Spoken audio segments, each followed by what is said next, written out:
From California. Good morning, Congressman. How are you? Good morning. Pragmatic, not lefty, but I love being on your show. I love having you. The good news is we announced yesterday I'm moving to the afternoons, Congressman, from 3 to 6 in the afternoon drive on January 13th. That means your constituents will finally hear you when you're on because it'll be noon to 3 in California. So that's great news for you and me. We can continue these conversations. Congressman, let's begin with end of the year stuff. You folks hold on to power for another 20 days, maybe less, maybe 17 days. Are you going to pass a CR or anything meaningful in the next 17 days? I believe we will pass a relationship with Speaker Johnson. We came into Congress together. We don't always agree, but he is someone who wants to make things work when he can, and I just don't think there's an appetite for not having the government funded. All right. So a part of that funding, I want the Save AM radio bill attached to that. Has that, your Pallone buddy, who is the chairman of Energy and Commerce in the old days, he is a big backer of the Save AM radio bill. Are you? I am. Look, I grew up listening to AM radio. I grew up outside Philadelphia. Actually, I was still listening to sports radio, Howard Eskin. I think we should absolutely be supportive of it, and I don't know the status of it, but I'll look into it.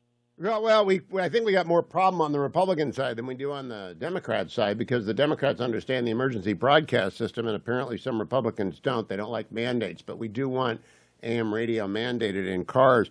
Congressman, what about the CR going beyond March? We really don't want it to go too far beyond March, do we?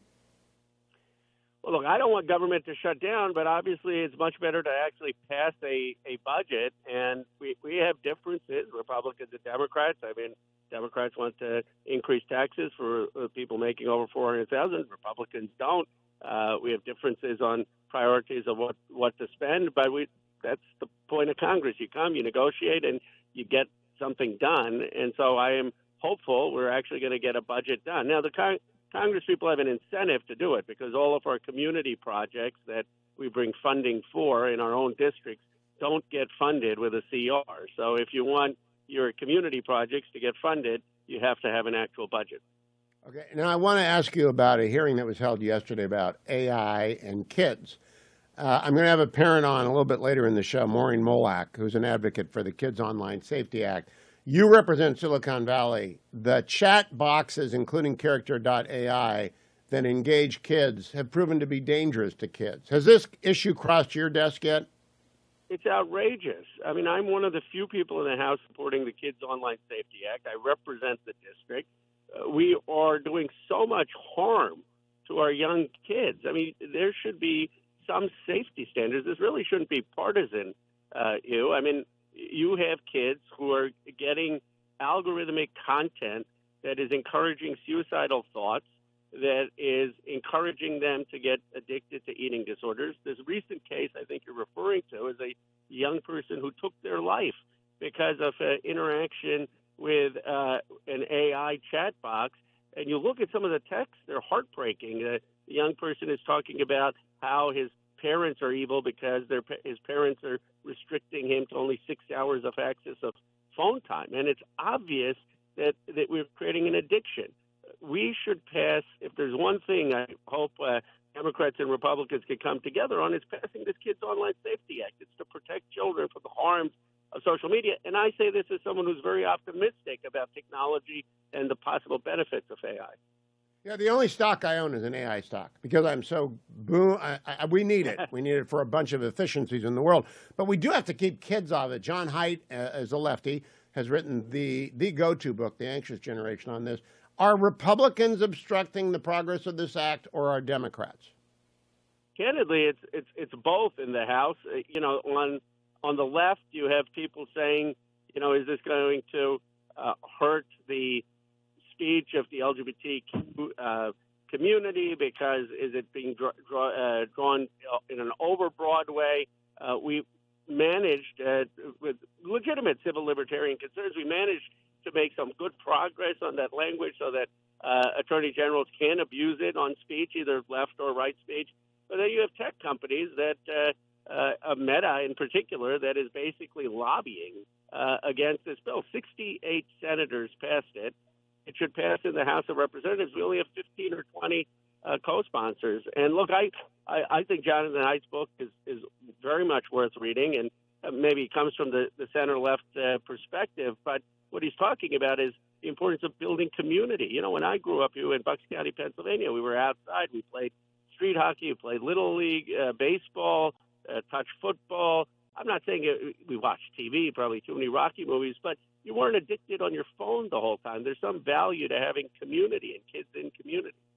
Yeah, when I was growing up, there's only so much Gilligan's Island you can watch, and then you want to go outside. So that is the key thing. I'm glad to hear you're for it, Congressman, because you're from the district. I hope my Republican friends on the Hill understand there's an apparent in America who will oppose this bill, and they just need to know about it. So I'm going to talk a little bit later with it. Let's turn to politics. You are one of the lefties, I hope, throw your hat in the ring for president, because it would be fun to have the debates with you on the stage as opposed to lefties who may not know so much. The question is your party going to even be able to elect a chairman? I really do. All I see is mayhem on the left right now. Well, look, we lost, and when parties lose, it's appropriate to spend time to think about what went wrong. I think the Democratic with communities in the grassroots. Here's the irony. We raised, $1.5 billion, and you still talk to local community parties, local community groups, and they say they didn't get any of the funding. We didn't have funding going to places like Philadelphia. We didn't have funding going to local state parties and county parties.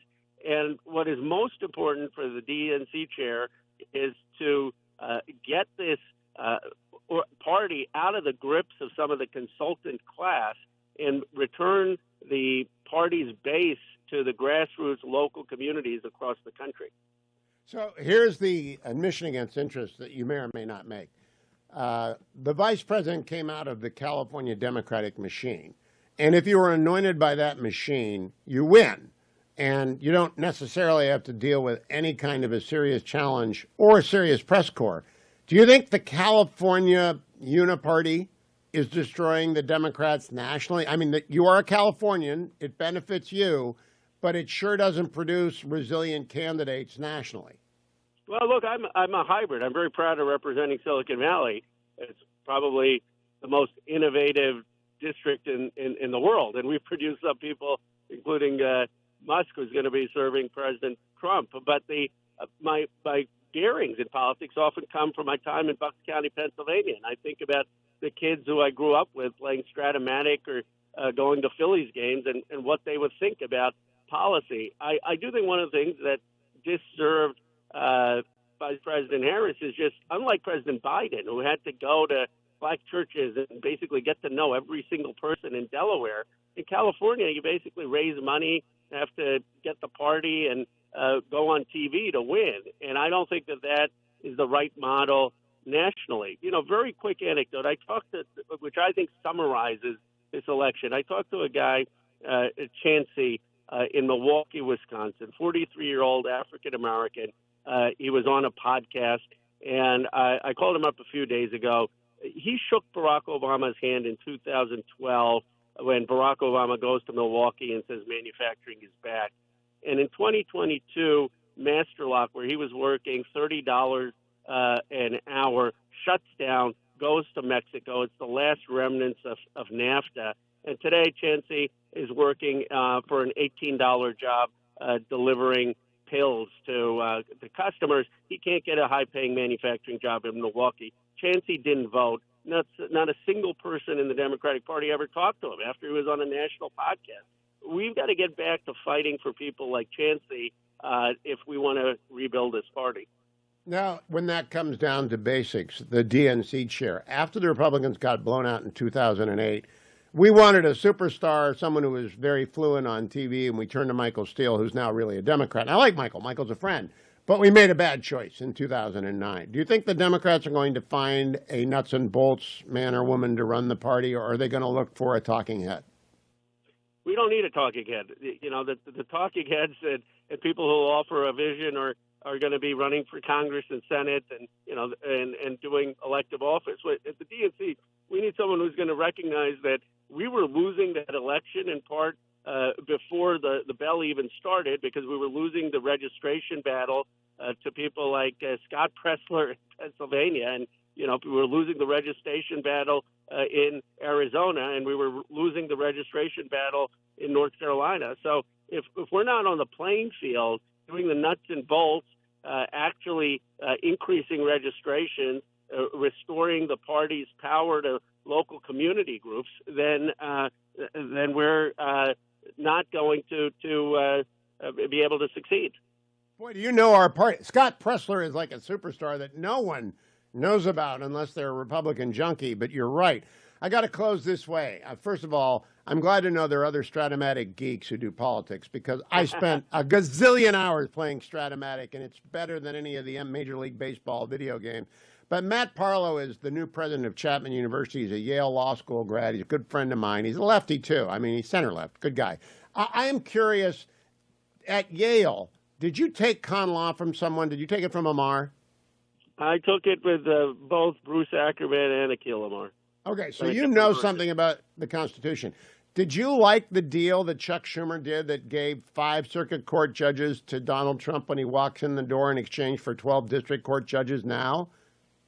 I was not for it. I mean, I think McConnell, as much as I disagree with things, was very effective in understanding how to get people of his ideology into positions in the federal judiciary, and we should be pushing that. I mean, those judges make a huge difference, and it comes down to the interpretation of the Constitution, where conservatives and liberals just have a difference of opinion. Oh, yeah, I'm an originalist, you're not, but I do note that Chuck Schumer walked out of that meeting in a barrel. I'm very, very happy with what Mitch did. We got Leader Thune coming up. I got to compliment him on that as well. But, hey, Ro, have a great holiday season. I look forward to talking to you in the afternoons when the Silicon Valley can actually hear you. I appreciate it. You're always fair. We got to do more of these kind of conversations around the country.